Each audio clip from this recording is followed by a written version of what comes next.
wabarakatuh. Hello everyone, welcome back to my video. In this video, we are going to learn about narrative text. Well students, kalian pasti pernah kan ya membaca sebuah buku cerita, atau menonton sebuah film, atau juga mendengarkan sebuah storytelling. Pasti pernah kan ya? Dan cerita yang ada di buku cerita ataupun di film dan juga storytelling itu merupakan narrative text. So, what is narrative text? Apa sih narrative text itu? Good. Narrative text is imaginative story to entertain people. Jadi, sebuah cerita buatan dan seringkali tidak nyata ya. The social function of narrative text is to amuse or entertain the readers or listeners. Jadi fungsinya itu untuk menghibur pembaca atau pendengar dari cerita. Okay class, the next is generic structure of narrative text.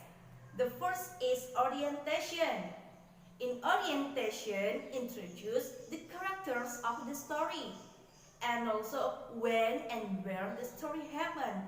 Jadi pada orientation ini memperkenalkan siapa saja tokoh yang ada di cerita dan juga kapan dan di mana cerita itu terjadi. Well student, the next is complication.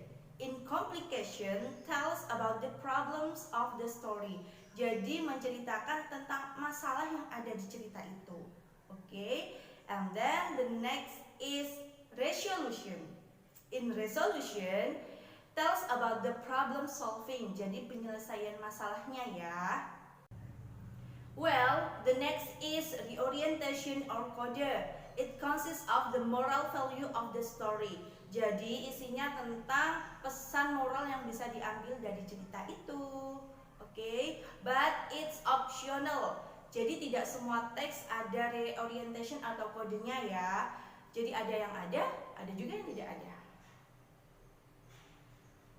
Okay class, the next is language feature of narrative text. Jadi unsur kebahasaan yang digunakan pada teks naratif. The first is using simple past tense. Jadi tensesnya menggunakan simple past ya. Tetapi bisa juga menggunakan tenses past yang lainnya. Okay? And then using adverbs of time. Jadi menggunakan keterangan waktu. Contohnya gimana ya? Contohnya seperti once upon a time, long time ago, one day, dan lain sebagainya. The next is using direct and indirect speech. Jadi menggunakan kalimat langsung dan tidak langsung. Contohnya seperti ini. Snow White said, "I'm so sad." Snow White berkata, saya sangat sedih.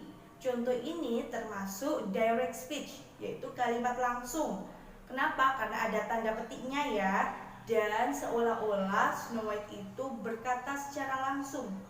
Oke?